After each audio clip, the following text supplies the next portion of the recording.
Hello, everyone. Welcome to a new Meet the Team episode. We haven't had one in a while, and unfortunately, I was sick for the last one with my dear Andrew, but Robert was kind enough to replace me.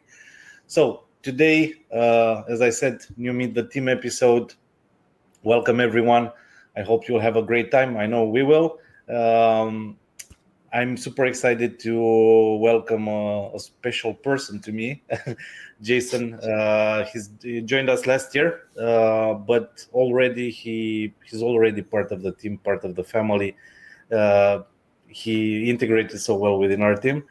He's in terms of he's responsible for the Asia community expansion. So, Jason, welcome. If you would like to say a few words about the role, the responsibilities you have here at Oasis, so the community can get to know you a bit better. Thanks, Mihnea.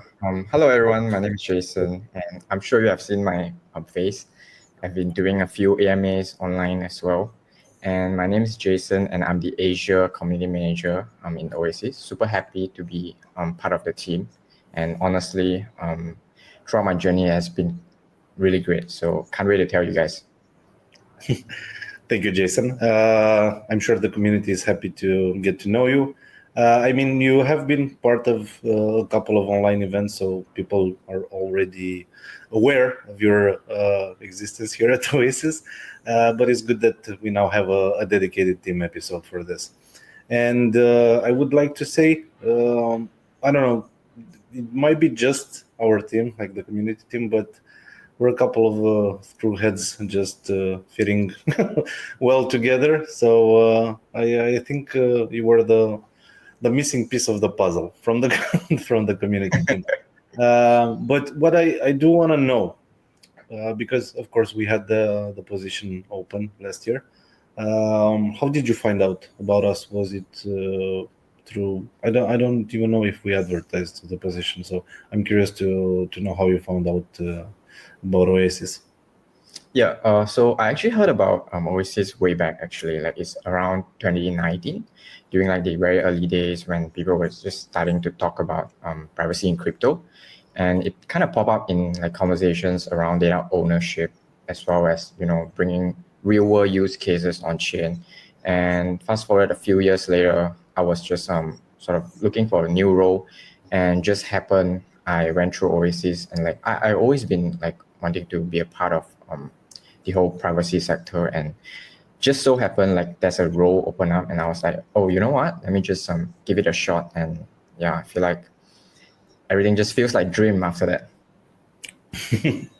I'm sure it did, and there were a lot of. I remember going through all the candidates, sorting through everyone, and scheduling interviews. We did have a lot of candidates for this role, but I'm happy that we picked you because you were a great match. And funny you should say 2019, because I remember there was a Coin Bureau video where he talked about privacy projects, and that's how I found out about Oasis. It was Oasis Fala. I don't even remember which other. There weren't a lot of projects doing privacy back then, and of course, like the classic ones, Monero, Zcash. But yeah, so what drew you to the project? Was it like, do you believe in privacy as a fundamental right for humans, or something specific about our technology? Yeah, I am a huge believer of privacy, and unfortunately, privacy isn't a big thing in Asia. And I really love about the mission of this project, and which is why I'm also I want to be a part of it as well. And yeah, and it's like there's a lot of projects out there that are like, in Web3, it's like always promising things but not delivering. And what I love about Oasis is we are actually building something. Like we really stand by our words and we deliver. So that is one of it.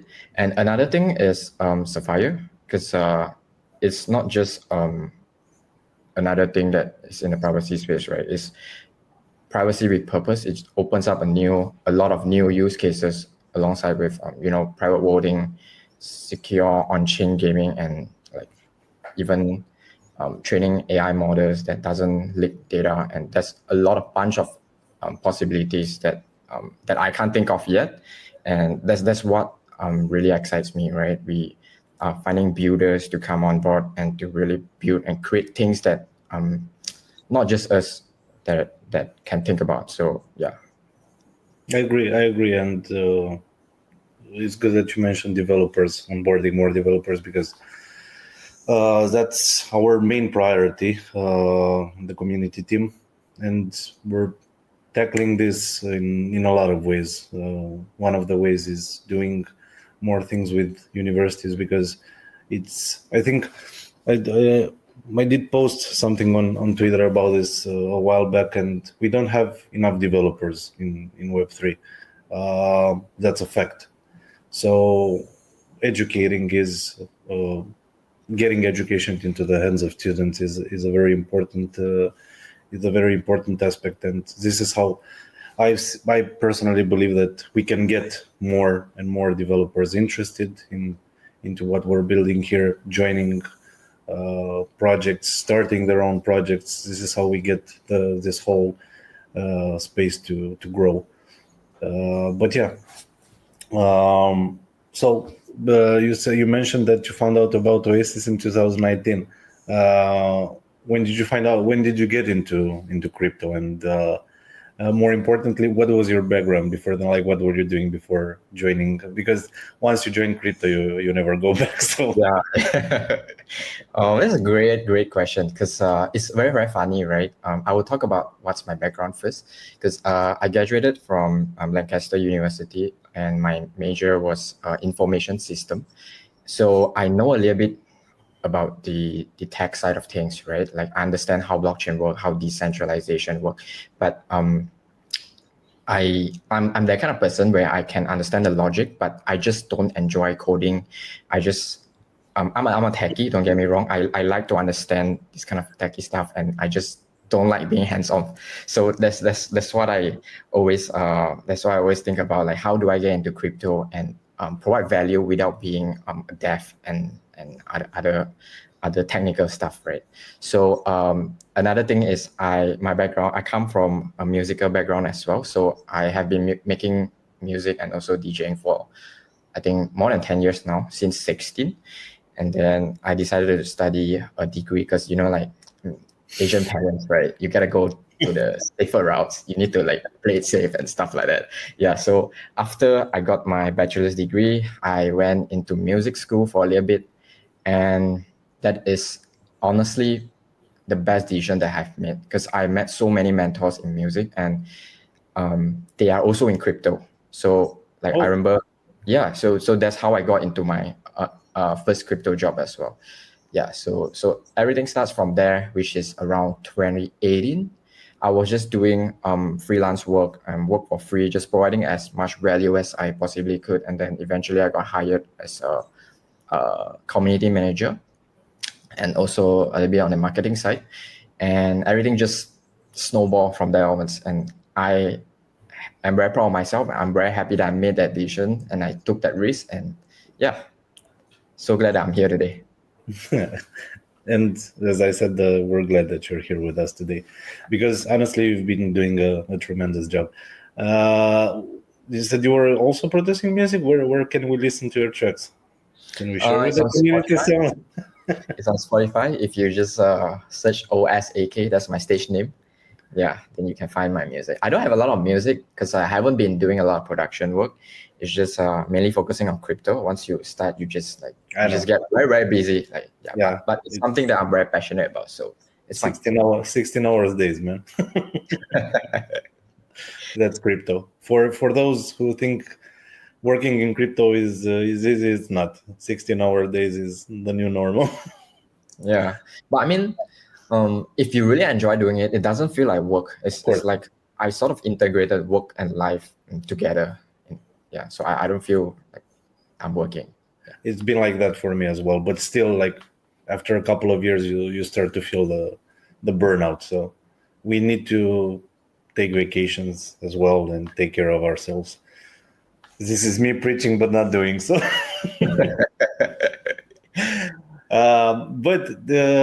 So you joined, and right after you joined, we had our team building our offsite, and you got to meet the whole team, Yeah. and both in Bangkok as well. And for our offsite, what were your first impressions? Honestly, I would say I was very, very nervous at first, right? Like first time joining, and it's like less than a month. I was flying to Bangkok and meeting like half of the team already, and I was like nervous. Like I was like trying to like tell myself it's gonna be okay, it's gonna be okay. But it turned out to be very, very good. Like everyone is so chill, everyone is so smart, and everyone's just so down to earth.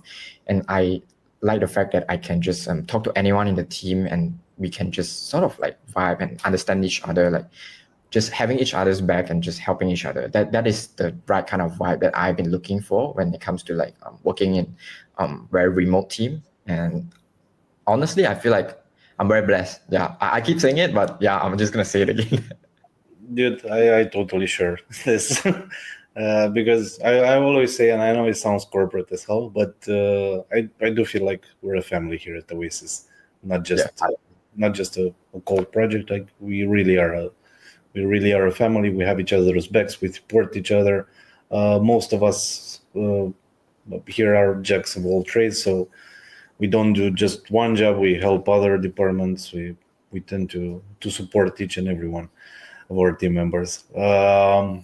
But let's move on. Let's move on to Asia, because I'm sure our community would like to know how the progress is going. What challenges you found so far in building, in expanding the community in Asia, because we already had an existing community in Asia, but we are focusing on expanding it. So, what were some of the unique challenges you found so far? I would say Asia is very unique, right? Because I feel like there is so much untapped potential in this region, and especially like like Europe and like US. You guys have like GDPR and also MiCA, and like privacy isn't a huge thing here, but it's slowly starting to grow awareness. And I would say people are still new to this deeper layer of crypto, especially like the privacy aspect as well as the infrastructure. And I would say the main challenge is how do we break it down and make it so relatable to everyone, right? Because and also like everything needs to be super localized, because our most of our main language isn't English, so that is one of the key challenges, and which is why we do have our Sentinels program. And in this Sentinel program, we have a lot of localized champions, and they understand the culture way better than me, and they can speak multiple language, and that is how when it comes to scaling into Asia, this is the strategy that we use to sort of get onboarded with someone that is very, very familiar with the culture, and then that person will lead the country, and then we will just learn from each other from there onwards. And also keep it very simple, right? Like everybody, it's a sort of a flat culture, even though there's a Sentinels lead. We try to like hear everyone's voice and try to understand everyone's perspective. So that is one of the challenges, as well as the strategy that we are using for Asia so far. And it's kind of working. Everything works smoothly for now, and things are moving faster because we do have a very agile approach to this. Yeah. Okay, I do agree with you. We need reliable people. We're a small team. We can't do everything ourselves. So this whole strategy of finding champions for each country, people that understand the culture, have connections, this is important. And this is why the Sentinels program is important for us. And I know some projects have disbanded ambassador programs, but I still believe that ambassador programs are very important for any project, because you get to be you get to have a small team and offer training, proper training, and this way people get to understand the tech and your mission and what you're trying to build. Um, why would you say, in your opinion, I want your take on why community is important for crypto. Because I think Web3 without community is just like tech with no one using it. So I feel like community is like our feedback. It's like how we test, we grow, we learn, and also improve together. We always observe and listen to our community. And I feel like it's not just marketing, it's the backbone of everything. I feel like it's not just in Web3. It's like, for example, if you build a SaaS in Web2, right? You gotta listen to your customer. So community is like our customer, but it's a little bit different in Web3 because community actually sort of own part of the network as well. So yeah, so that's why it's really, really special when it comes to crypto. I agree. Different community is important in Web2 as well, and in any aspect, but more so in Web3 because. And I do want to ask you: do you consider yourself a degen? I would say I used to be quite degen, but now I'm just I'm a little bit more on the chiller side, right? Like Okay. I don't do it so actively anymore. Yeah. See, because this is why the Web3 is totally different from many other industry. Like you get people who are not passionate; they become crazy about something, and Yeah. this is what drives. They become a driving force for projects. And I know the more technical you get, the harder it is to attract community by your side. And I think this is why it's important for us to have a lot of resources, explain things so people understand it a bit more easy and break down complex concepts. But I think the community we have, they're passionate people. They understand what we're trying to do.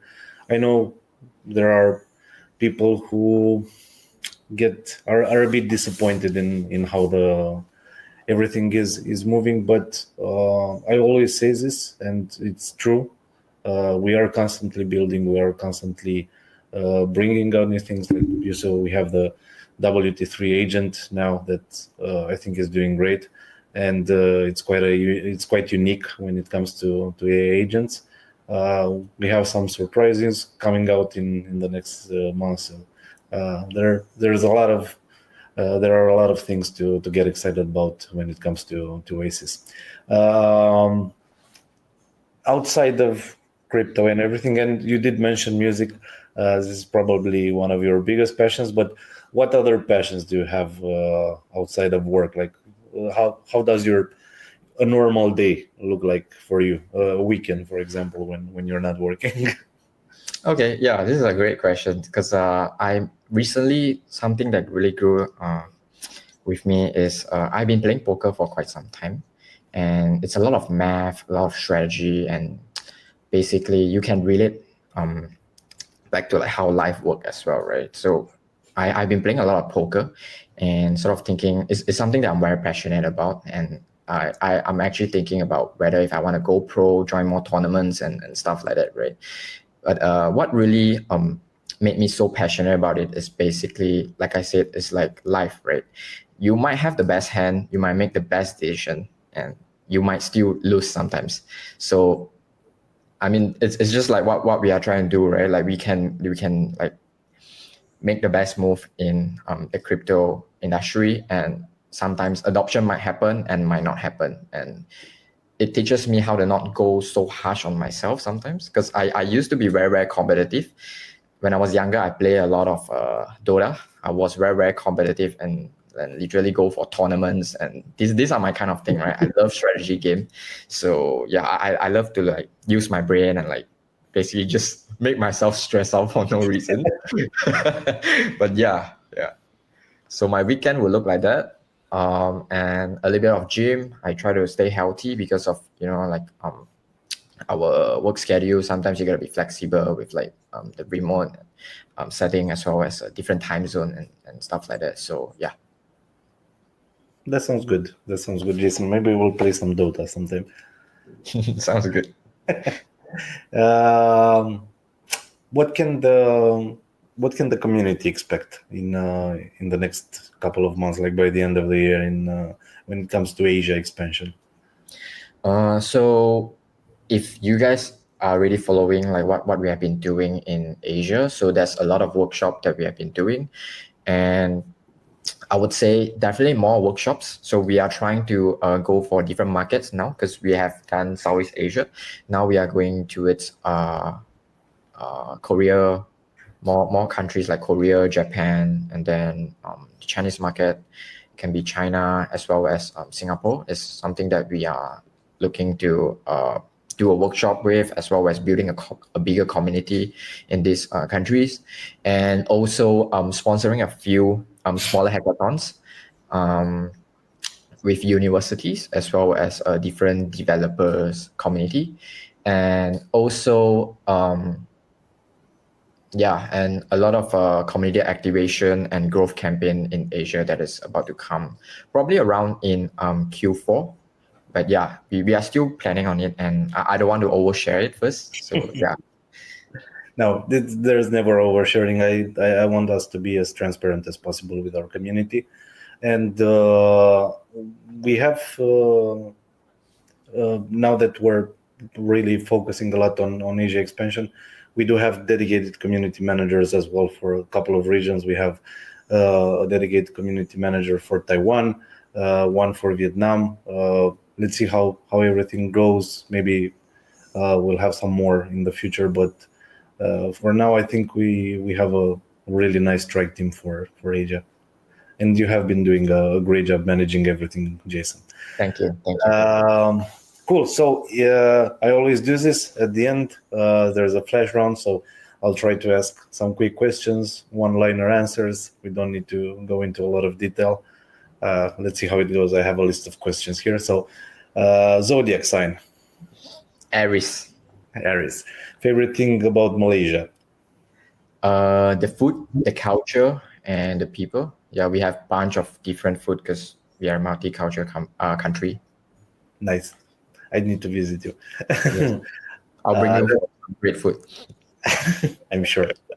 Last movie you watched? Last movie, The Last Jedi, Star Wars. It was on a flight to Ifdam.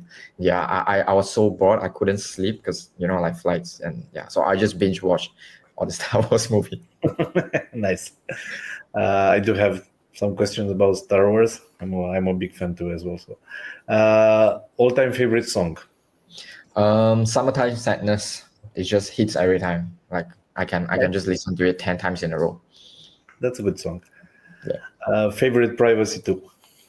Okay, this one is tricky because it's not exactly privacy too, but it's more like a MEV protection. It's called CowSwap. Not sure if you used it before. It's for my degen sake. I used it a lot last time when I was very, very degen. And for web tool, I would say the hard drive encryption thingy, like where you can just lock up all your files and stuff like that. Yeah. Okay.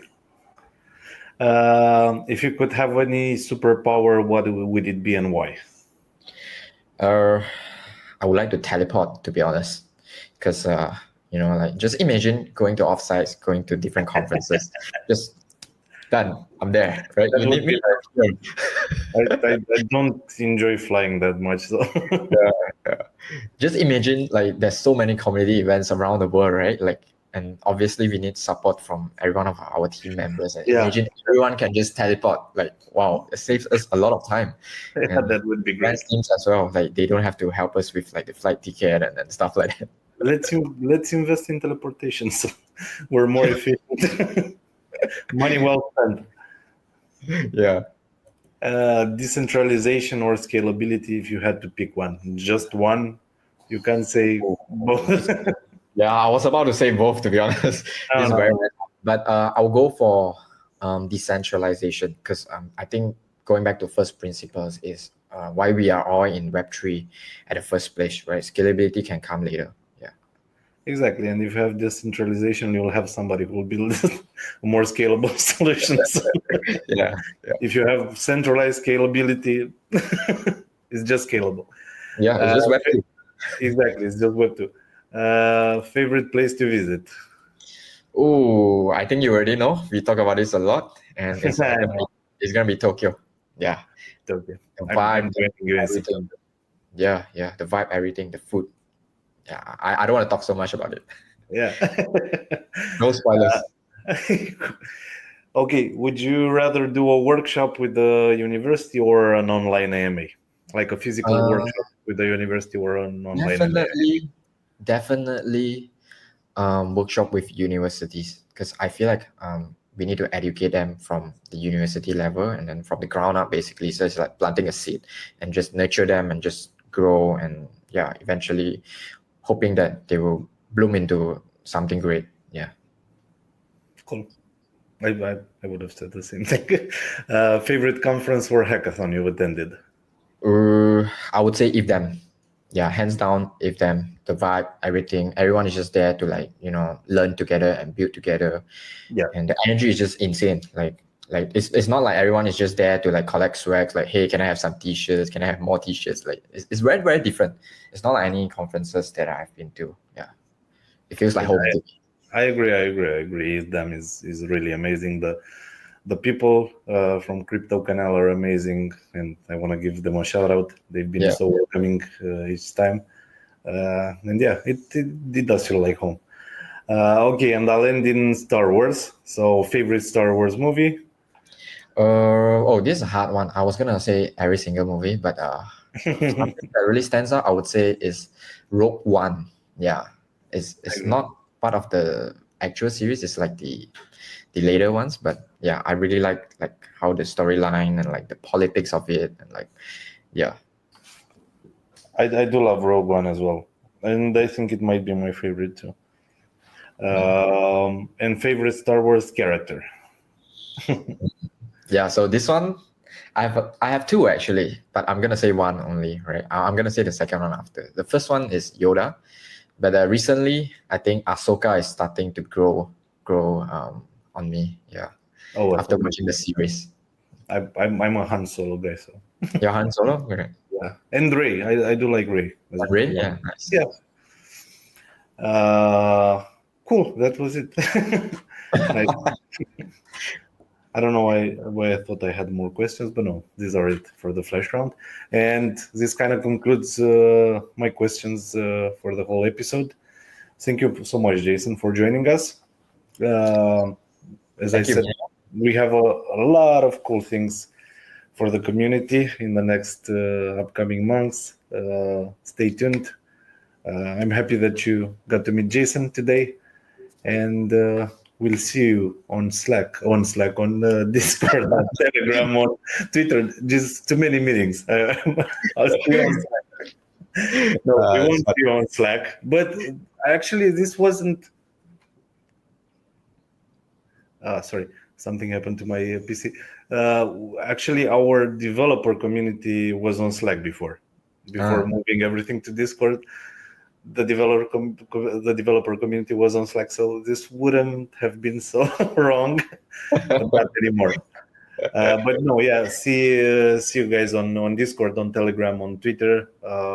Till next time, I salute you. Thank you, everyone. Thanks, Mihnea. Bye-bye. Bye.